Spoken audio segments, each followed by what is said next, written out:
Bismillahirrahmanirrahim. Assalamualaikum warahmatullahi wabarakatuh. Di sini kami dari kelompok 5 ingin mempresentasikan hasil makalah kami yang berjudul Pemikiran Kalam Al-Jabariyah dan Al-Qadariyah. Kami yang beranggotakan 1. Nur Anisatul Latifah, 2. Nur Lailatul Munawwarah, 3. Rahmat Imam Rohani. Langsung saja dengan pembahasan kita. Sejarah munculnya Al-Jabariyah dan Al-Qadariyah. 1. Al-Jabariyah.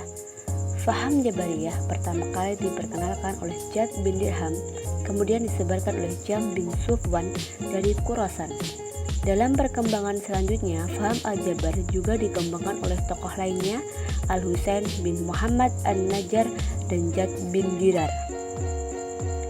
Munculnya faham Jabariyah ini, para ahli sejarah pemikiran mengkajinya melalui pendekatan geokultural bangsa Arab.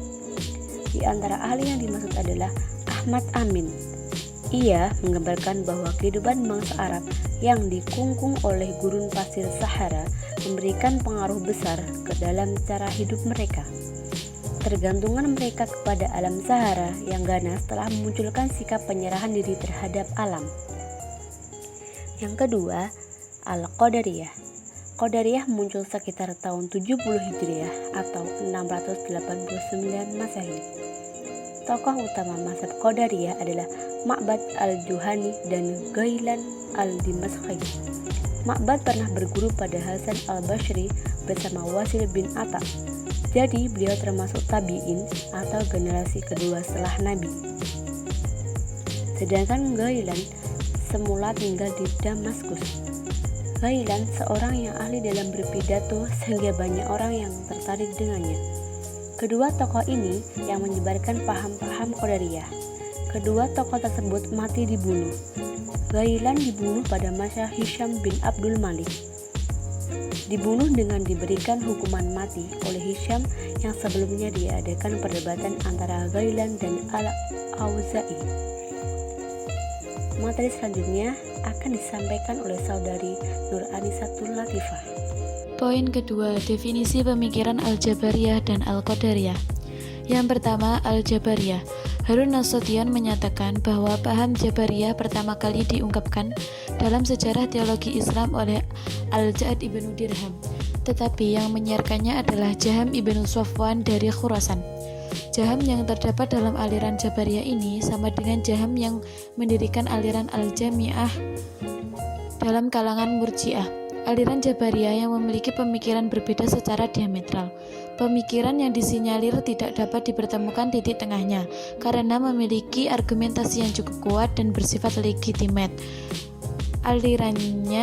Artinya alirannya pendapat-pendapatnya juga dilegitimasi dengan ketentuan ayat-ayat Al-Quran. Selanjutnya, atau poin yang kedua adalah Al-Qadariyah. Qadariyah adalah suatu aliran yang percaya bahwa segala tindakan manusia tidak diintervensi oleh Tuhan. Aliran ini berpendapat bahwa tiap-tiap orang adalah pencipta bagi segala perbuatannya. Ia dapat berbuat sesuatu dan meninggalkannya atas kehendaknya sendiri.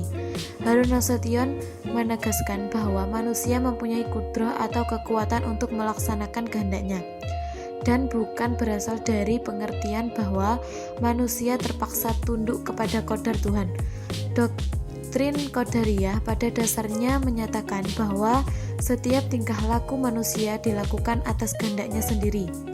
Manusia mempunyai kewenangan untuk melakukan segala perbuatan atas kehendaknya sendiri, perbuatan baik maupun perbuatan jahat. Baik, di sini saya akan melanjutkan presentasi dari Mbak Anissa, yaitu poin ketiga, korelasi pemikiran kalam Al-Jabariyah dan Qadariyah.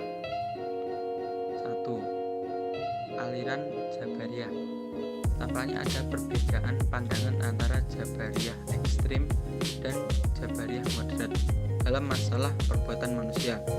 Jabariyah ekstrim berpendapat bahwa segala perbuatan manusia bukanlah merupakan perbuatan yang timbul dari kemauan sendiri, tetapi kemauan dipaksakan atas dirinya.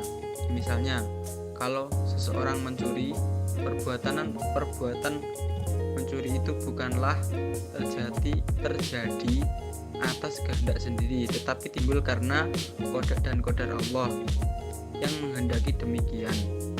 Bahkan Jahm bin Safwan, salah seorang tokoh Jabariyah ekstrim, mengatakan bahwa manusia tidak mampu berbuat apa-apa. Ia tidak mempunyai daya, tidak mempunyai kehendak sendiri, dan tidak mempunyai pilihan. Jabariyah moderat mengatakan bahwa Tuhan menciptakan perbuatan manusia, baik perbuatan jahat maupun perbuatan baik. Tetapi manusia mempunyai peran di dalamnya. Tenaga yang diciptakan dalam diri manusia mempunyai efek untuk mewujudkan perbuatannya. Inilah yang dimaksud dengan kasab atau acquisition. Menurut paham kasab, manusia tidak majbur atau dipaksa oleh Tuhan, tidak seperti wayang yang dikendalikan oleh dalang dan tidak pula menjadi pencipta perbuatan, tetapi manusia itu memperoleh perbuatan yang diciptakan oleh Tuhan. Paham yang menyebutkan bahwa segala perbuatan manusia telah ditentukan dari semua oleh qada dan qadar Allah, maksudnya adalah bahwa setiap perbuatan yang dikerjakan manusia tidak berdasarkan kehendak manusia, tetapi diciptakan oleh Tuhan dan dengan kehendaknya. Di sini manusia mempunyai kebebasan dalam berbuat karena tidak memiliki kemampuan. Ada yang mengistilahkan bahwa Jabariyah adalah aliran manusia yang menjadi wayang dan Tuhan sebagai dalangnya. Dan yang kedua yaitu aliran Qadariyah, yaitu korelasi dari pemikiran Al-Qadariyah. Aliran Qadariyah menyatakan bahwa segala tingkah laku manusia dilakukan atas kehendaknya sendiri. Manusia mempunyai kewenangan untuk melakukan segala perbuatannya atas kehendaknya sendiri, baik itu berbuat baik maupun berbuat jahat. Karena itu ia berkehendak menentukan pahala atas kebaikan yang dilakukannya dan juga berhak memperoleh hukuman atas kejahatan yang telah ia perbuat. Dalam kaitan ini, bila seseorang diberi ganjaran dengan balasan surga kelak di akhirat dan ganjaran siksa yang dengan balasan neraka kelak di akhirat. Adapun menurut paham Qadariyah, takdir itu adalah ketentuan Allah yang diciptakan untuk alam semesta beserta seluruh isinya. Semenjak ajal, yaitu hukum yang di dalam istilah Quran atau Sunnatullah. Aliran Qadariyah berpendapat bahwa tidak ada alasan yang menyadarkan segala perbuatan manusia kepada perbuatan Tuhan. Doktrin-doktrin ini mempunyai tempat pijakan dalam doktrin Islam sendiri. Banyak ayat Al-Quran yang berpendapat ini, misalnya Al-Quran surat Al-Kahfi ayat 29. Pendapat ini dikuatkan oleh Ibnu Nabatah bahwa mencetus pendapat pertama tentang masalah ini adalah seorang Kristen dari Irak yang telah masuk Islam. Pendapatnya yaitu diambil oleh Ma'bad dan Wailan. Sebagaimana lain berpendapat bahwa faham ini muncul di Damaskus. Juga diduga disebabkan oleh pengaruh orang-orang Kristen yang banyak pekerjaan di istana khalifah. Mungkin cukup ini presentasi dari kelompok kami.